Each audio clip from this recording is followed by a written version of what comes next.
95% लोग जो आईएएस की तैयारी में मार खाते हैं वो इसीलिए खाते हैं। What is means? Fact cum concept. Prelims की कोई पढ़ाई नहीं होती, प्रिपरेशन होती है मेंस की। आजकल एक नया वर्ड चल रहा है चिल, पता नहीं क्या करते हैं लोग चिल में, लेकिन कुछ होता है चिल। हमारे समय में तो ये वर्ड नहीं था चिल, हम तफरी करते थे। हर आदमी एक एम्बिशन लेकर पैदा होता है, या पैदा नहीं भी हुआ तो समय के साथ उस एम्बिशन को वो पैदा करता है, या ना भी कर पाए तो समाज उसे एम्बिशन देता है। कम से कम पेरेंट्स कहते हैं मेरा राजा बेटा। मतलब बच्चा अगर रिक्शे वाले के घर में भी पैदा हुआ तो माँ तो उसको राजा ही बोलेगी। यानी हर फैमिली में या तो एम्बिशन आपको नेचुरल मिला है, या आपको समाज ने दिया है, या आप अपने घर से ही इंस्पायर्ड हैं। हमने संघर्ष शब्द को बहुत नेगेटिवली ले लिया। दंगल मूवी का एक बड़ा प्यारा गाना, मां के पेट से मरघट तक है तेरी कहानी, दंगल दंगल।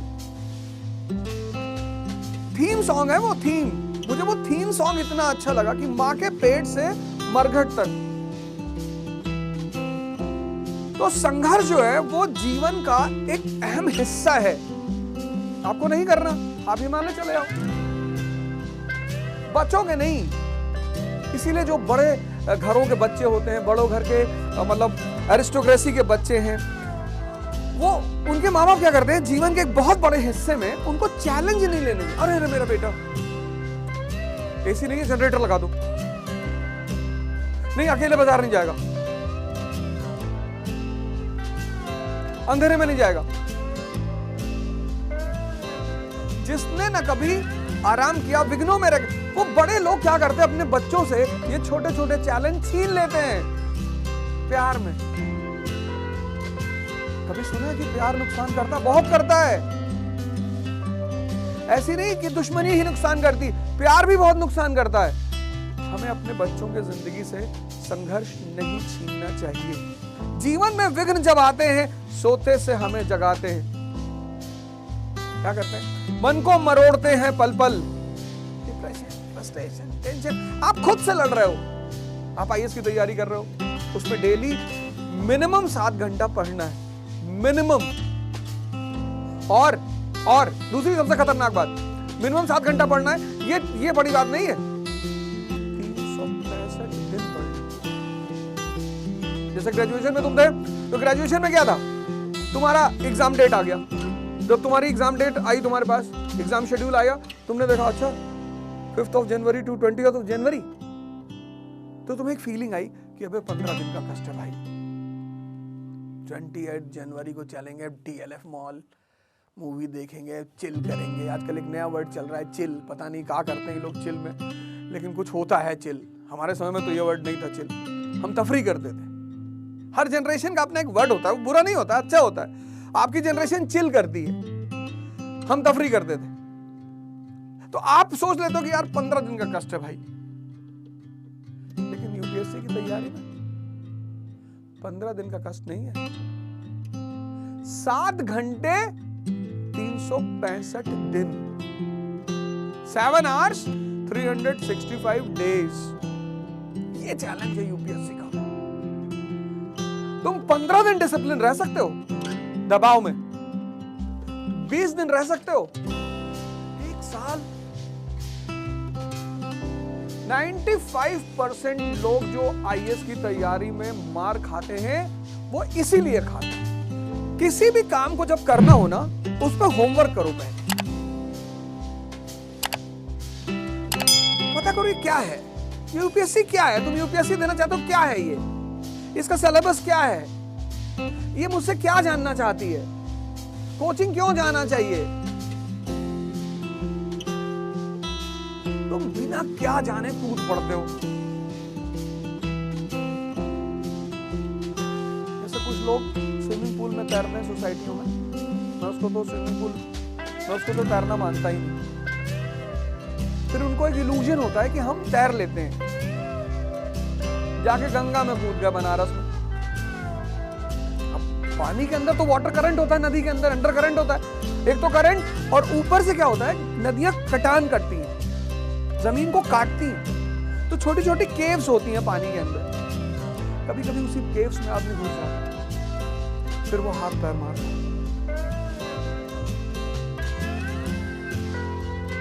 और ज्यादातर लोग हाथ पैर मारकर मर जाते हैं।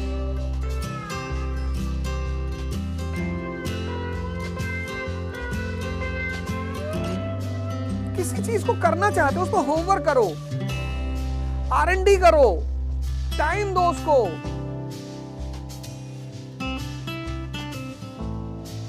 सिविल सर्विस एग्जामिनेशन भारत का एक ऐसा एग्जामिनेशन है जिसको एक ऐसा वर्ग चाहिए, एक ऐसा क्लास चाहिए जिसको प्रैक्टिकल यूटिलिटी ऑफ सब्जेक्ट्स पता हो, थ्योरेटिकल नहीं, प्रैक्टिकल। 1950 की इंडियन इकोनॉमी, 1991 की इंडियन इकोनॉमी और 2040 की, हम कहां थे, हम कहां पहुंचे, कहां जाना चाहते हैं, ये उसकी डिमांड है। लेकिन ये चीज समझने के लिए जो थियोरेटिकल पार्ट ऑफ इकोनॉमी है वो तो समझना पड़ेगा। Studying is different, preparation is different. Studying का मतलब आपने नेशनल इनकम चैप्टर को तैयार किया, दैट इज स्टडीइंग। आपको पता चला जीडीपी क्या है, आपको पता चला जीएनपी क्या है, आपको पता चला एनडीपी क्या है, ये सब आपको पता चला, ये स्टडीइंग है, फर्स्ट पार्ट। सेकंड पार्ट ये है कि आपको ये पता चला कि 1950 में इंडिया की जीडीपी क्या थी, कहां कहां से आती थी,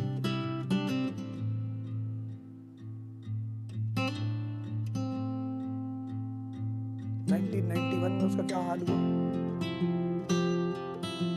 अभी क्या है, और कहां हम ले जाना चाहते हैं एज अ डेवलप्ड नेशन। तो उसका ग्राफ बनाना पड़ेगा, primary sector, secondary sector, tertiary sector, जो हमारे सोर्स ऑफ इनकम है, फॉरेन इमिशंस, सब एक ग्राफ बनाना पड़ेगा। फिर 1950 का ग्राफ बनाना पड़ेगा, फिर 1991 का ग्राफ बनाना पड़ेगा, फिर एक एजम्पशन का ग्राफ 2040 का, यार एग्रीकल्चर में ये सुधार करना है, इंडस्ट्री में ये करना है, स्मॉल स्केल सेक्टर में ये करना है, बैंकिंग में ये रिफॉर्म करना है। This is called age preparation. 95% लोग सिर्फ पढ़ने को प्रिपरेशन मानते हैं। नो,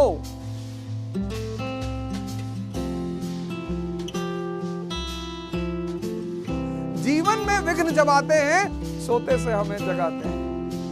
तुमने आईएएस की तैयारी शुरू की, एक चैलेंज ले लिया तुमने, अब तुम जाग गए, मन को झंझोड़ते हैं पल पल, घूम रहे हो राजेंद्र नगर में।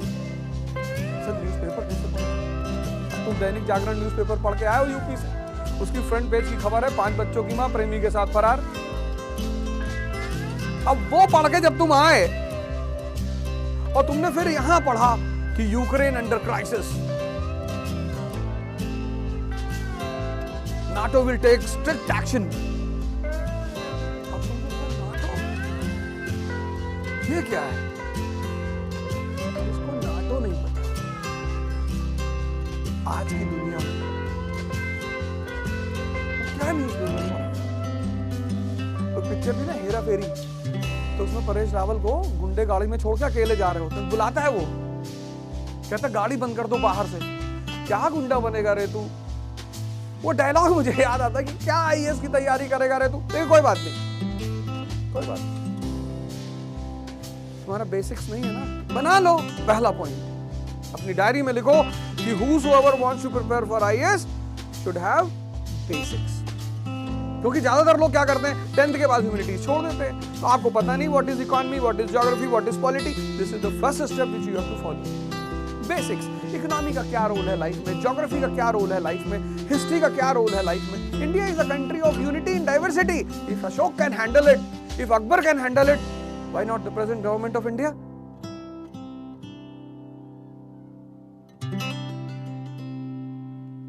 उस डाइवर्सिफाइड भारत को अगर अशोक हैंडल कर सकता है, अकबर कर सकता है, तो आज की भारत सरकार भी कर सकती है।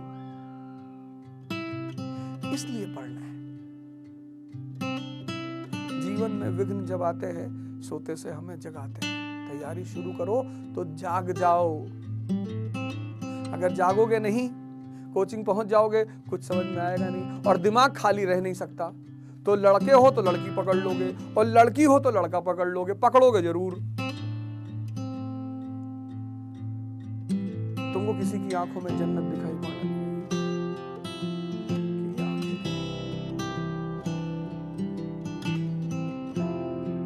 जब भी हमारा मन, हमारे गोल, मन शांत नहीं रह सकता ना। कुछ चीजों जैसे हर बॉडी पार्ट्स के अपने फंक्शंस हैं, किडनी का फंक्शन है, लीवर का फंक्शन है, हार्ट का फंक्शन है, ऐसे मन का भी फंक्शन है। वो शांत नहीं हो सकता। या तो कोमा में शांत होगा, या तो मरने पे शांत होगा, परमानेंट शांत हो जाएगा। वैसे वो शांति नहीं हो सकता। तुम करके देखो, आंख बंद करके देखो, शांत करके देखो, तुम पागल हो जाओगे। तुम मन को रोक नहीं सकते।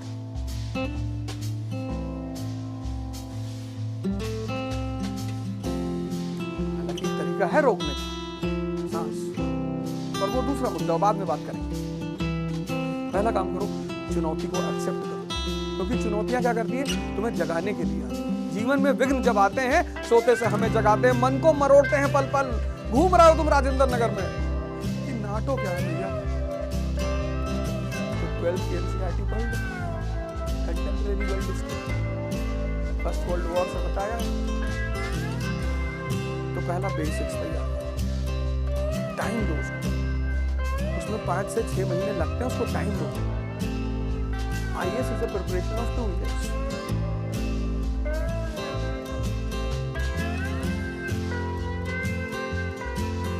मन को झंझोड़ते हैं पल पल, मन को मरोड़ते हैं पल पल, तन को झंझोड़ते। नींद नहीं आएगी तुम्हें।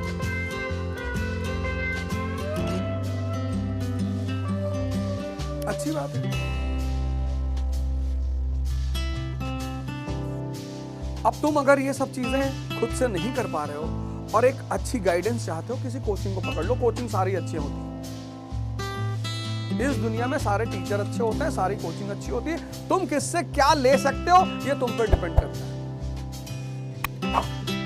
महमूद गजनी मकड़े से सीख लेता है। मकड़ा जाला बनाते बनाते गिर रहा है, फिर उठ रहा है, फिर गिर रहा है, फिर उठ रहा है, फाइनली वो जाला बना ही लेता है। वो उससे सीख ले रहा है। सीखना is a art, learning is a art.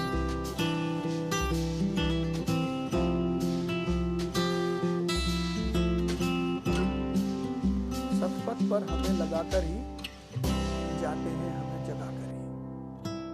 ये चुनौती का काम है। अच्छे रास्ते पे लगाओ, तुम्हें समझ में आने लगेगा न्यूज़पेपर क्यों पढ़ना है, बेसिक्स क्यों तैयार करनी है।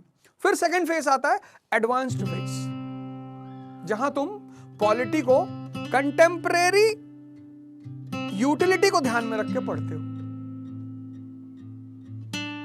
यहां एडवांस्ड फेज जो होता है वो बड़ा प्यारा है। और अगर तुम्हारा बेसिक्स तैयार है तो advanced phase will become a game for you, क्योंकि इंटरकनेक्ट करना होता है पॉलिटी को ज्योग्राफी से, ज्योग्राफी को इकोनॉमी से, सबको इंटरकनेक्ट करना होता है। स्कूल में इंटरकनेक्टिविटी नहीं सिखाई जाती, इंटरकनेक्टिविटी कॉलेज में सिखाई जाती है।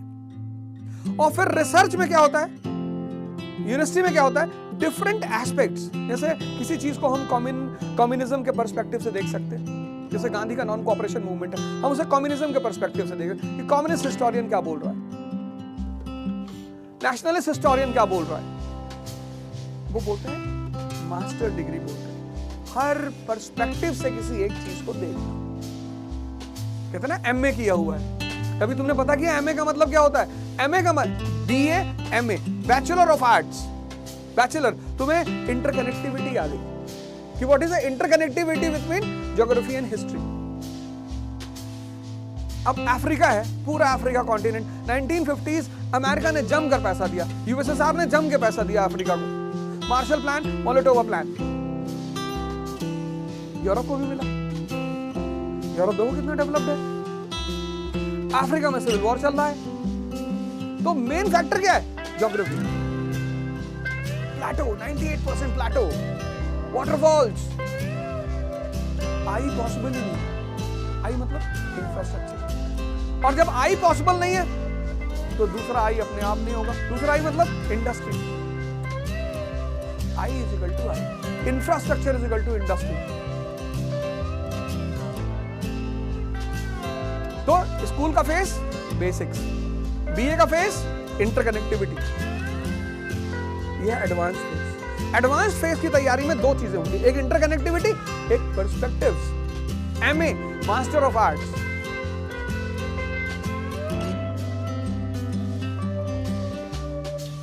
ये मेंस का फेज होता है। कोचिंग के साथ चलो, 10 महीने की कोचिंग है ना, class work homework, class work homework, class में खत्म हुआ नेशनल इनकम, तुम घर पे आओ, यहां हजम करो। तुम ये करते ही नहीं, तुम होमवर्क करते ही नहीं। फर्स्ट फेज बेसिक्स, कितना time, 4 to 6 months, nothing to worry. और जितने लोग क्लास 12 पास आउट हैं, वो अगर ये काम वहीं से शुरू करते हैं फर्स्ट ईयर से, जिनका ड्रीम है आईएएस, नहीं है तो कोई बात नहीं। Education is to make the mind alive. साहब यार आईएएस का सपना मत देखो, कुछ लोग इंजीनियर बन जाओ, कुछ डॉक्टर बन जाओ। इंजीनियर तो खैर बहुत ज्यादा हो गया, वो तो छोड़ दो। कुछ नेता बन जाओ पढ़ लिख के। चिल्लाते रहते हो politicians are sitting in the parliament because educated people are not entering. और why educated people are not entering? उसका एक बहुत बड़ा रीजन है, हमारे देश में जो पढ़ने वाले लड़के वो सिर्फ पढ़ते हैं। उनके माँ बाप चाहते हैं कि तुम बेटा 30 घंटा बैठ के पढ़ो, तो दिमाग तो तेज हो जाता है, पर्सनालिटी कमजोर हो जाती है।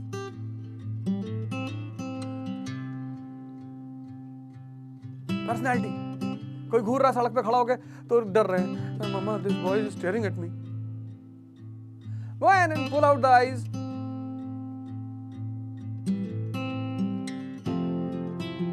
देश में एजुकेशन का मतलब नौकरी, no, education is to make the mind alive. Education is a very big thing. Personality का मतलब कॉन्फिडेंस, डेयरनेस, अंडरस्टैंडिंग, ये सब है ही नहीं, कॉन्फिडेंस है ही नहीं। सर हमारा तो नहीं होगा सर, हाँ तो नहीं होगा तुम्हारा।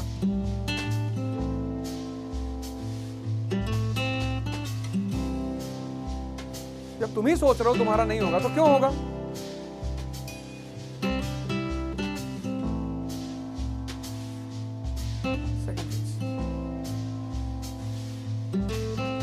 तो जब तुम कोचिंग आते हो तो तुम्हें ऑरा मिलता है, एटमॉस्फेयर मिलता है, संगत मिलती है, एक्सपीरियंस टीचर्स मिलते हैं।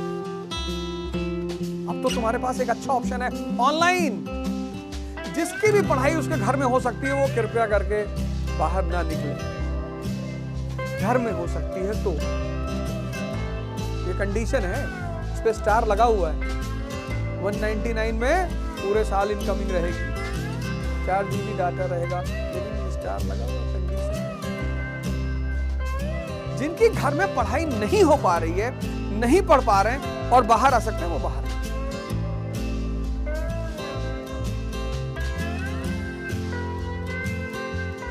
पहला काम आईएएस की तैयारी करनी है, आरएनडी करनी है। What is IAS, what is civil services examination, what is prelims, what is mains, what is interview. पहला काम ये करना है। दूसरा काम क्या करना है? बेसिक्स तैयार करना है। तो पहला काम आरएनडी करना है, दूसरा काम बेसिक्स तैयार करना है, तीसरा एडवांस फेज की तैयारी करनी है, और चौथा प्रैक्टिस। कम से कम 8 महीना मिनिमम तुम प्रैक्टिस को दो। प्रीलिम्स के 100 क्वेश्चन डेली करो।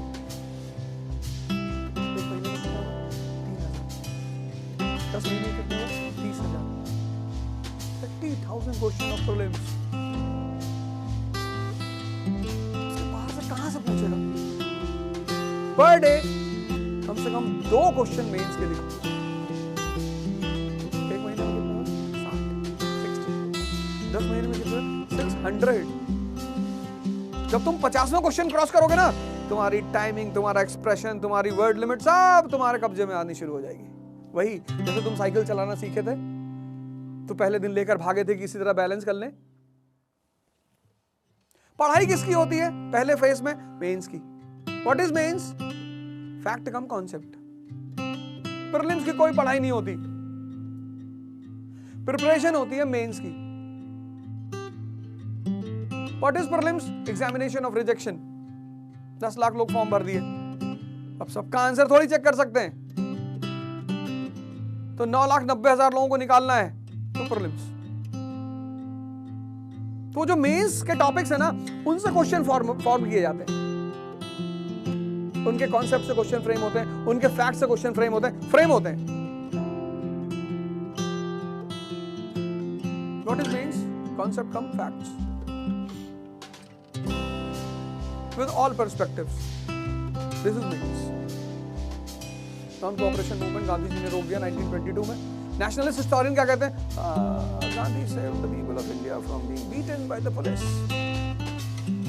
क्योंकि पुलिस स्टेशन जला दिया था, पुलिस वालों को जला दिया था, that was attack on the government, तो सरकार पे हमला था। अच्छा, बोले हाँ, सरकार ने बचाया गांधी जी ने, नहीं तो लोग बहुत मारे जाते।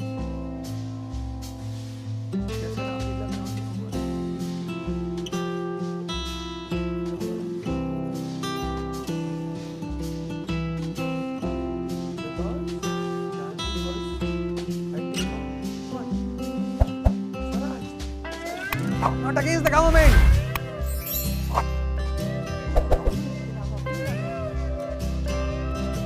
ये बात ध्यान रखने वाली है।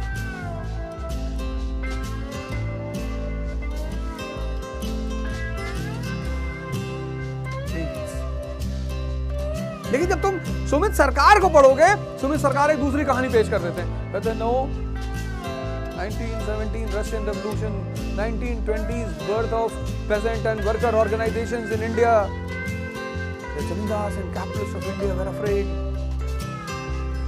इस आंदोलन का जो लीडरशिप है वो मजदूरों और किसानों के हाथ में चला जाएगा। तो गांधी जी ने आंदोलन को, देखो दो पर्सपेक्टिव आ रहे हैं।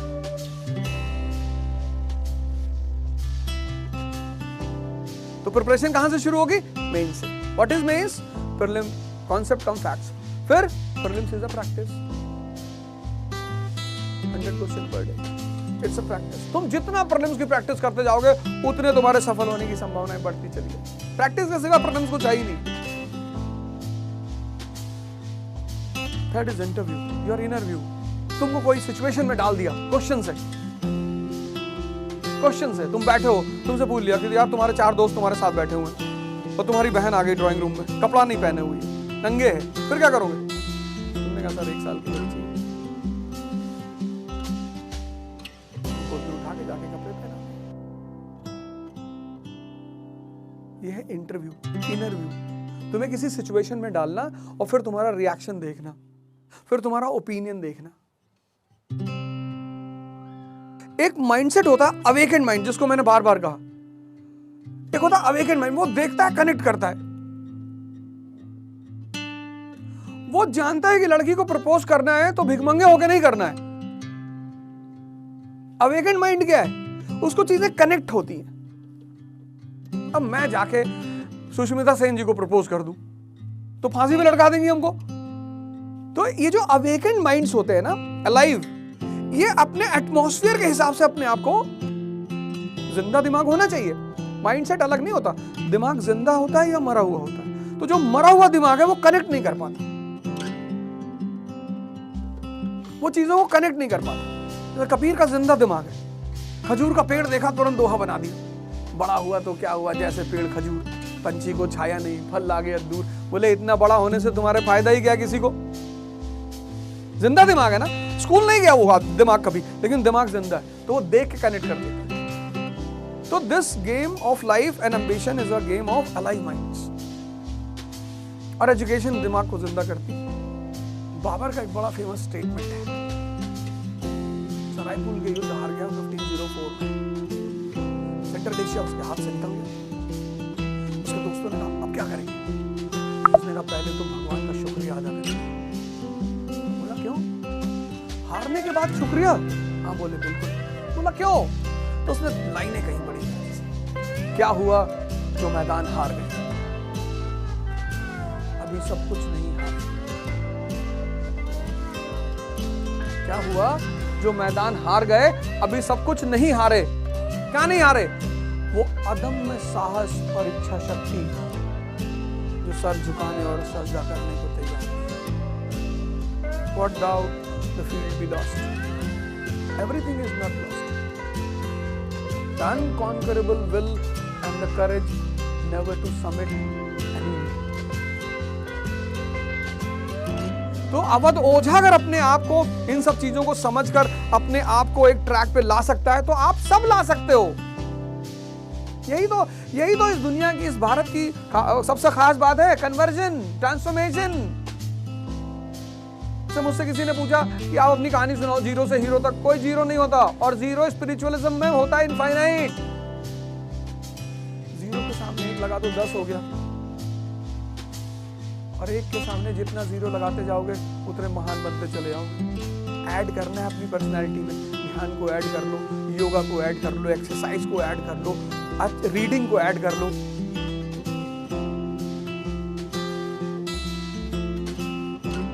हम सब इनफाइनाइट एनर्जी के साथ, उसमें कुछ ऐड करना है। तुम किसी भी महान आदमी को देखोगे ना, उसके जीवन में तुम्हें कुछ एक्स्ट्रा ऑर्डिनरी चीजें दिखाई पड़ेंगी, ये आदमी ये करता था,